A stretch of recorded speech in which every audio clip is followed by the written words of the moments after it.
Welcome to the Why Not podcast with me, Chrissy Hawkins. In a world where everybody asks you why, I'm here to ask why not.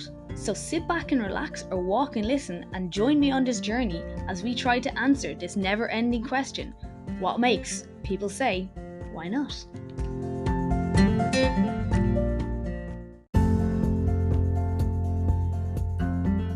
Hi guys, welcome back to Why Not. So we're a little bit shorter today because I am on a solo episode, but I'm talking about something that I find seems to come up quite a bit, and it's kind of misconceptions about gym training and going to the gym and what fitness is. So I hope you enjoy this episode and hopefully it'll make you think a little bit more. Hi guys, welcome back to Why Not. So today, basically I was at this event recently, and as me being a fitness person, I get a lot of people who come up and ask you, what are you doing? How do you, what do you work as? And then as soon as I say fitness and personal training or whatever for riders, they go, oh, very scared, very nervous straight away, and kind of almost pull back I'm very unfit. Kind of that's their default to pull away from the situation. And look, I get this not just as a horse rider thing.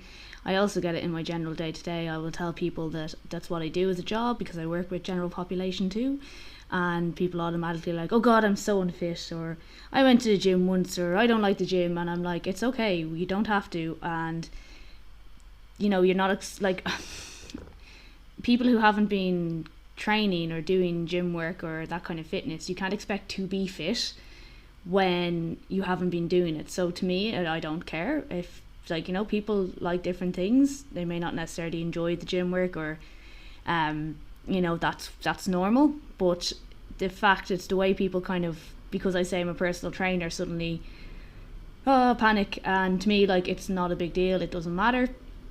But what I did want to do is I want to kind of clear up some misconceptions people have about the gym and training that way, and how it can be beneficial, I suppose, and how it's not a kind of one size fits all. Because I think some people assume that you have to do certain things to be fit, and if they can't do that, they're not fit. And I just want to break down those walls and explain that there are differences, and there are reasons that stuff like strength training can be very beneficial that are outside of just aesthetics.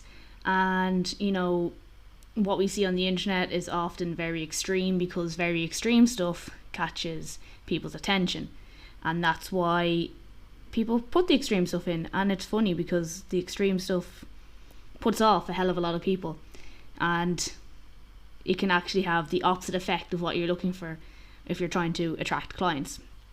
So with that in mind, I am now going to start with the fact is something that seems to come up all the time when I talk to people, and they say they can't run. Well, running is not the measure of fitness. If you want to be a runner, it's great if you can run, and if you can run for distances and build that up, but it's not necessary for any form of fitness. So if, for instance, especially I find this, I had someone say that with the horse riders, they said, oh, I can do this and this, but I can't run. And I was like, but you don't need to run. And they were kind of like, what? They said they might be doing 15,000 steps a day, which is very active, and then they horse ride and doing all the work with the horses. So why do you need to run on top of that? There is no area where it says that in order to be better at horse riding or to be fit, you need to run.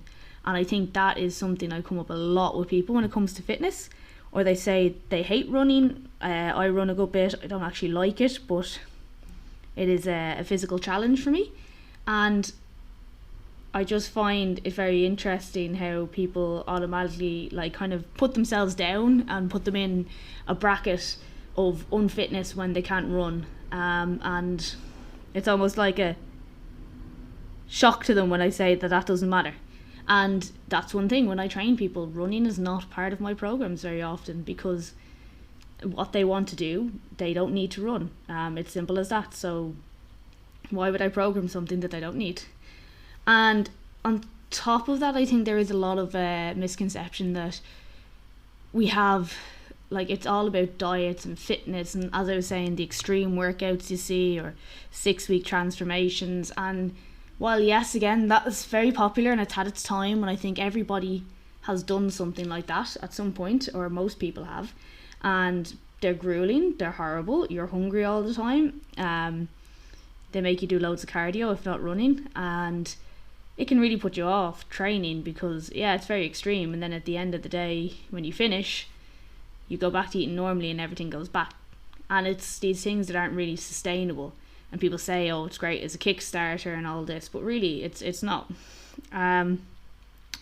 It's often too much, and people either give up early, or when they're finished they never want to see a gym again. Whereas again, if you're working towards a goal, or you have a structure of progressive, where you can progress at your own pace, and be pushed into the progression, you will find it a hell of a lot more beneficial than if you just try and go hard on the training. I was again at this event the other day. I was talking to someone who does go to the gym quite a bit now, and they do it for their golf, and they have a reason to go for the golf, and they have found like that helps them get less injured, helps them improve, and there's something to work towards. And that's why I find it's very important to have that kind of goal. You need to know what you want, why do you want it, and it's not often the likes of aesthetics, or just trying to lose weight, because a lot of people don't have a set lose weight isn't enough. And once it's very easy for when you have that mentality about training, that you don't want to do it and you don't want to be around it or do it hard. And I think this is another misconception, and I find it especially with horse riders, but I think also anyone who isn't gymmy or whatever, as you want to a description, kind of a gym type person, that they think like, now there's nothing wrong if you enjoy this. I find this particularly with the horse riders. If you say gym work for horse riders, they will be like, if you say Pilates, they are like, yeah, cool, because I need to engage my core, when as many don't know what their core is, they just know they need it for horse riding. It's really, first off, there's nothing wrong with Pilates. It is absolutely fantastic form of training, great for, as I said, building the core, which is not just your abs, it's that whole area. It includes your glutes, it includes your back muscles as well, but it's kind of like a stepping stone, yes, it's great to be able to engage your core, but also you need to be able to have strong legs, you need to be able to have strong back muscles, you need to have strong arms, strong shoulders. It's a whole body thing. And yes, engaging your core will definitely help you with your balance, but I feel like people are focused too much on that and forgetting the rest of their body is involved in the horse riding too, because it's very physical, and it doesn't matter what part of your body you are talking about, it is very, very physical. And maybe it's because Pilates seems very nice and inviting, whereas the idea of strength training or gym work is scary, and you won't sweat much in Pilates, but you'll be sore, I'll tell you that much. You might sweat a lot in Pilates. And that's why people think, this is the best way to do it. It's like the easy way in, and it's grand. As I said, there's nothing wrong with Pilates, but you do need to kind of have that whole body focus, and it's not, as I keep trying to say to people, it's not as bad as they think it'll be when you go to do strength training. It's not what you see on the telly, always the extremes. There can be very, very gentle workouts that are using body weight and can really, really make a huge difference. So I really wanted to bring that one up, because it is something that I hear so much. It's like, oh, bring Pilates in, or you see someone talk about Pilates and everyone's like, oh wow, yes. And I've even had like a professional say before, they were talking about fitness and saying how, oh, never did anything like that, only just running and riding the whole time, which is totally fine. Again, they were a very, very prolific rider. And then again, same thing, when talking about a potential further series, they said, oh, you should have Pilates class in it. I said, why Pilates over everything else? So it's an interesting one, and it's definitely I think we need to be a little bit more open-minded to everything. And I know Pilates, as I said, can sound very inviting. It sounds like a nice challenge without being too tough, but we want to focus on our whole body. Your core is only one part of your body, and we all know how physical horse riding is. And the other thing is making your core stronger won't fix a problem in your leg. If your legs are weak, you can have all the core muscles in the world and you'll still have an issue with getting your horse to listen to you. So it is worth thinking about. It is worth remembering that we are a full body exercise. It's not just all about core, but as I said, very important to be able to engage the core and be able to work it properly.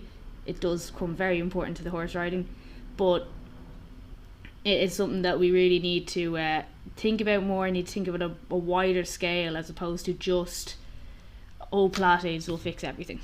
There is no one fixed size fits all, which is very important when it comes to our training and exercise.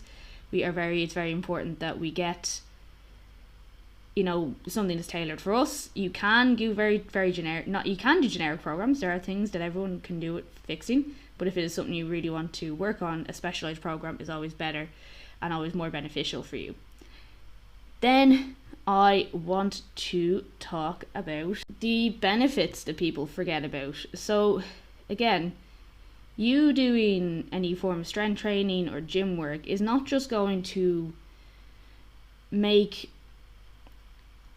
you obviously ride better or feel better. There's so many more benefits that you will get. Now obviously often it's not guaranteed, but it's often a byproduct of you getting stronger. You get leaner, so you may lose some weight, which obviously a lot of people want to do for various reasons. But again, it's a byproduct. It's not always the case, because if you're still eating the same amount of calories as you are burning off, you will probably stay in around the same weight, which again, not a problem. You might find you build more muscle, which again, you might feel a bit more confident when you have more muscle. You look more defined. Again, very, very, very dependent on what you eat, because obviously if your diet is not there, your body will not be able to convert into muscle. Next is, you will notice that you are finding daily tasks a lot easier. This is something like people take for granted. Maybe you're able to carry your shopping in from the car in one go. Very small, sounds very minuscule, but it can be very, very rewarding. You can feel great when it happens. And these are the things we don't think about. You can maybe run around for a bit longer with the kids and you're not knackered. And again, this doesn't mean that you need to do running to do so. This can be just more stamina in your muscles. You might find, say for instance, when we go back to the riding thing, if you are riding and you can sit up straighter and feel more comfortable while sitting up straighter, that's another achievement on it.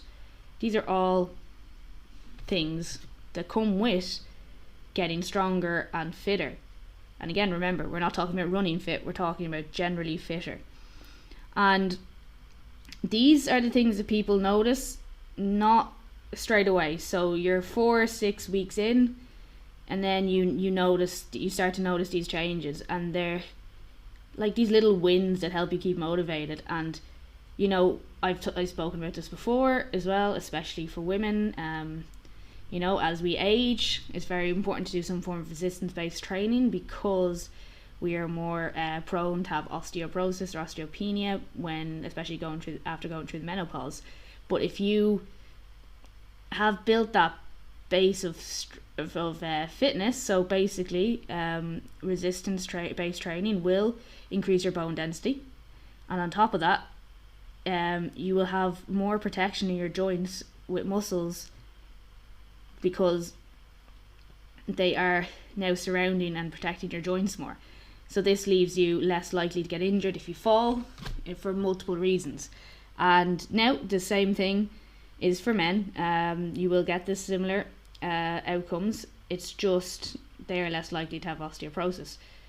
which is still a possibility, but you still want to keep that bone density, you still want to keep that strength, as it will really stand to you in other areas of your life when you need it most. And for me, I think that alone, as we age, is really, really important and really worth thinking about. If you want to have your quality of life last for as long as possible, you want to be involved with the horses, you want to be able to, as I said, play with grandchildren. There's a lot of studies on longevity now involving 30 minutes a week or 3 times a week could be all you need to really, really improve your quality of life as you grow older. And like that, we have this conception that you slow down when you get older, but you don't have to slow down. And if you keep yourself physically active, you keep working away, you keep resistance training, whatever way you find it good to go, good to do, this will really make a huge difference as we age. And people need to remember that. And I suppose another one as well is, I get this a lot when people start and they're worried and they say I'm not good at it, and and they panic, and I'm like, I never expect anyone who's never done anything like this before to be good at it.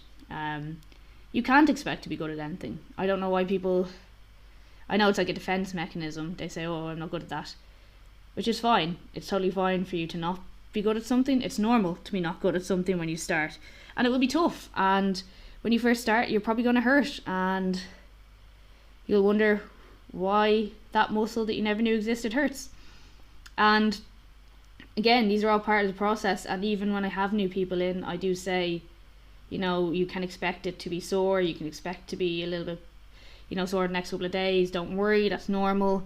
And hopefully they feel a bit better about what's going on. And when you know all these things are normal, you're less likely to, I suppose, beat yourself up about it. And it's okay to, as I said, it's okay to be new and not know. And I think as well, for anyone who is thinking of joining the gym but are nervous and worried about what might happen, I find the gyms are very, generally, if you go to a smaller gym, or like what I do, I work in a semi-private gym. When we have new people, I pair them with people, and they're always the most helpful. They want you to do well. They don't judge you for being new, because I think it's very easy to forget that we were all there once. So it's all well and good, and I get people comparing themselves to what I do in the gym. And yeah, but I've also been training solidly for the last 10 years or so, maybe longer. I train 5 days a week. If you want to get to the level where I am, you have to put in all that work, and that's fine if you don't, by the way. And I don't judge anyone who doesn't want to do it, because for me, training is not just physical. There's a mental break for me, and it works for me. And for others, the same thing. Like, a lot of people go to our classes to socialize as well as train. So it's not a big thing if you are not as physically fit as someone. 9 out of 10 people aren't judging you, and the people who are judging you, you don't want to even care about them anyway. Not that you don't want to care about them, but like, there's no point giving them the time of day, because they're not the people you want in your life. I think supportive people like to see people do well, and they're the best kind of people, especially I find in my gym, and they will always help out someone new as much as they can.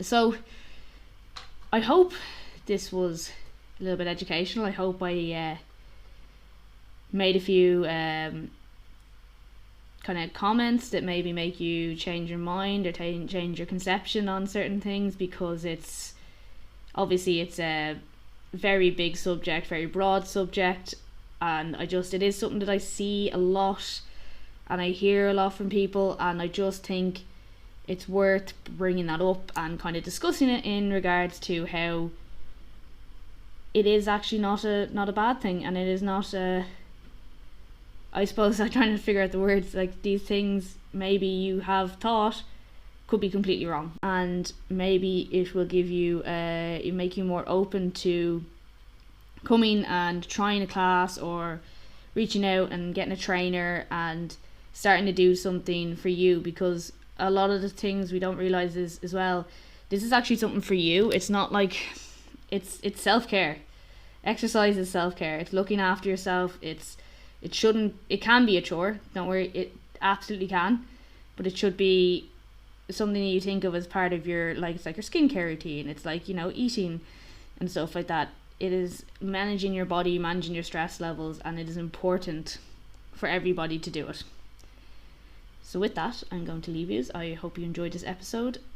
If you are looking to find me, you will find me on Instagram and TikTok. On Instagram, we are strong in the saddle _ TikTok, there is no underscore, just strong in the saddle.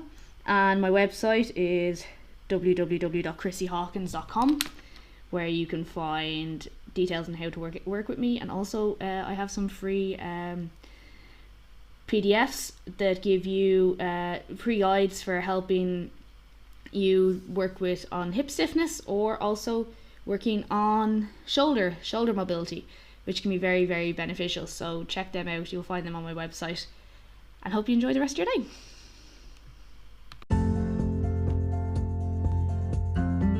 I really do appreciate everybody who listens to this podcast. So if you please could help me with the algorithm and leave a review on Apple Podcasts or Spotify. And even, you know, if you want to reach out and suggest topics for me, I'd be delighted to hear from you. Drop me a DM on Instagram or TikTok. And thanks again for listening.